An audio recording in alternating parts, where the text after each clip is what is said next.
குழந்தைகளுக்கு எதிரான பாலியல் வன்கொடுமைகள் நாளுக்கு நாள் அதிகரித்து வருகின்றமை இந்த சமூகத்தின் மீதான கோபத்தையும் பயத்தையும் அதிகரிக்கவே செய்கின்றது. தமிழ்நாட்டின் கோவை மாவட்டத்தில் 10 வயது சிறுமி பாலியல் வன்கொடுமைக்குட்படுத்தப்பட்டு கொலை செய்யப்பட்டுள்ள சம்பவம் எல்லோரையும் அதிர்ச்சிக்குள்ளாக்கியுள்ளது. இந்த நிலையில் நேற்று சிறுமியின் வீட்டிற்கு அருகே உள்ள குளக்கரையில் ஒரு சடலம் இருந்ததை கண்ட பொதுமக்கள் காவல்துறைக்கு தகவல் தெரிவித்தனர். சம்பவ இடத்திற்கு சென்ற காவல்துறையினர் சிறுமியின் உடலை மீட்டு மருத்துவமனைக்கு அனுப்பி வைத்தனர். மேலும் குற்றவாளிகளுக்கு கடுமையான தண்டனை வழங்க வேண்டும் என வலியுறுத்தி பெற்றோர் மற்றும் உறவினர்கள் சூலூர் காவல் நிலையம் முன்பு சாலை மறியல் போராட்டத்தில் ஈடுபட்டனர். இந்த போராட்டத்திற்கு ஆதரவாக பல்வேறு தரப்பினரும் களமிறங்கியதால் திருச்சி சாலையில் போக்குவரத்து பாதிக்கப்பட்டது. போராட்டத்தில் ஈடுபட்டவர்களுடன் காவல்துறையினர் பேச்சுவார்த்தை நடத்தினர். காவல்துறை அளித்த உறுதிமொழியை அடுத்து மக்கள் கலைந்து சென்றனர். இந்த சம்பவம் குறித்து காவல்துறையினர் தெரிவிக்கையில், கோவை மாவட்டம் சூலூரைச் சேர்ந்த 10 வயது சிறுமியை காணவில்லை என அவருடைய பெற்றோர் கடந்த வியாழக்கிழமை காவல்துறையில் புகார் அளித்தனர். இது குறித்து வழக்கு பதிவு செய்த காவல்துறையினர் அப்பகுதியில் உள்ள கண்காணிப்பு கேமரா காட்சிகளை ஆய்வு செய்தனர். அந்த சிறுமியை 2 இளைஞர்கள் இருசக்கர வாகனத்தில் அழைத்து சென்றது தெரிய வந்தது. இதனையடுத்து இந்த வழக்கில் கார்த்தி மற்றும் மோகன்ராஜ் ஆகிய இருவரை காவல்துறையினர் கைது செய்தனர்.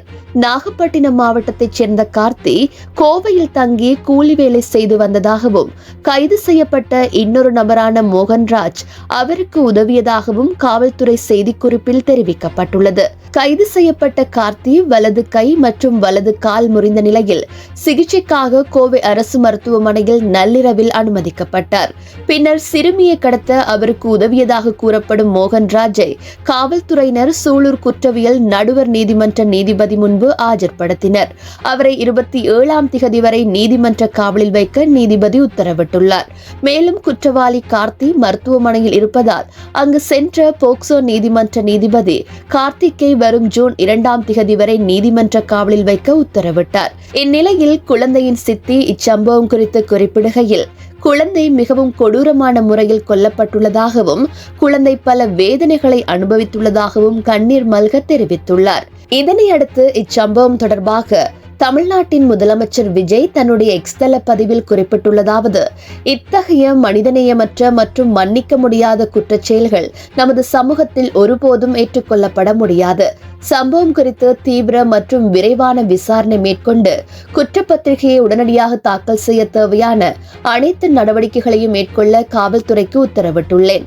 பெண்கள் மற்றும் குழந்தைகளுக்கு எதிராக நடைபெறும் இத்தகைய அராஜக செயல்களில் ஈடுபடுவோருக்கு சட்டத்தின் கீழ் கடுமையான தண்டனை பெற்றுத்தர தமிழ்நாடு அரசு உறுதியுடன் செயற்படும் என, இதற்கான உடனடி மற்றும் தேவையான அனைத்து நடவடிக்கைகளும் எடுக்கப்படும் என தெரிவித்துள்ளார்.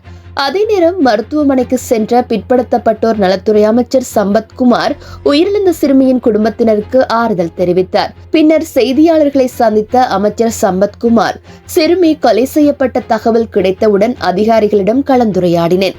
காவல்துறையினர் துரிதமாக செயற்பட்டு குற்றவாளிகளை கைது செய்துள்ளனர். இந்த வழக்கு விசாரணை துரிதப்படுத்தப்படும். உடனடியாக குற்றப்பத்திரிகை தாக்கல் செய்ய வேண்டும் என கேட்டுள்ளேன். குற்றவாளிகளுக்கு உச்சபட்ச தண்டனை வாங்கி தருவதில் அரசு உறுதியாக இருக்கின்றது. பாதிக்கப்பட்ட குடும்பத்தினருக்கு உரிய நிவாரணம் வழங்கப்படும். இந்த சம்பவம் இதுவே இறுதியாக இருக்க வேண்டும் என்பதில் உறுதியாக இருக்கின்றோம். எங்கள் அரசு எந்த சமரசமும் செய்து கொள்ளாது. குற்றவாளி யாராக இருந்தாலும் தண்டனை கடுமையாக இருக்கும் என குறிப்பிட்டுள்ளார். இதே நேரம் இச்சம்பவம் தொடர்பாக அரசியல் கட்சி தலைவர்கள் தாவேக அரசின் மீது தமது விமர்சனங்களை முன்வைத்து வருகின்றனர். இந்த சம்பவம் தொடர்பாக எக்ஸ் தளத்தில் பதிவிட்டுள்ள சட்டப்பேரவை எதிர்க்கட்சி தலைவர் உதயநிதி ஸ்டாலின், இந்த கொலை சம்பவத்துக்கு உண்மையான நீதி வேண்டும் என்ற குரல் எல்லா பக்கமும் ஒலிக்கின்றது. புதிய அரசு பொறுப்பேற்ற பிறகு அடுத்தடுத்து குற்ற நிகழ்வுகள் செய்திகளாகவே வந்து கொண்டே இருப்பது மாநிலத்தின் சட்ட ஒழுங்கை கேள்விக்குறியாக்கியுள்ளது. இனி ஒருபோதும் இது போன்ற சம்பவம் நடக்காமல் இருக்க சட்ட ஒழுங்கிற்கு முக்கியத்துவத்தை முதல்வர் தர வேண்டும் என தமிழ்நாட்டு மக்கள் சார்பில் கேட்டுக்கொள்கின்றேன் என தனது பதிவில் உதயநிதி ஸ்டாலின் குறிப்பிட்டுள்ளார்.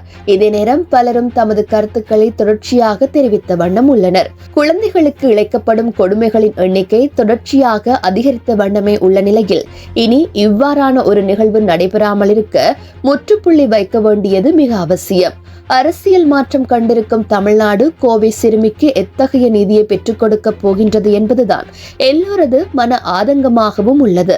ஊடகம் என்ற வகையில் நாங்கள் மக்களிடம் முன்வைப்பது, இனி இது போன்றதொரு சம்பவம் நடக்காமல் இருக்க கோவை சிறுமியை கொலை செய்த குற்றவாளிகளை எவ்வாறு தண்டிக்க வேண்டும், அத்தோடு இத்தகைய குற்ற செயல்களில் ஈடுபடும் குற்றவாளிகளுக்கு எவ்வாறான தண்டனைகளையும் புதிய சட்டங்களையும் தமிழ்நாட்டின் நம்பிக்கையாக மாறியிருக்கும் புதிய அரசு உருவாக்க வேண்டும் என ஒரு சமூகமாக உங்களின் நிலைப்பாடு என்ன என்பதுதான்.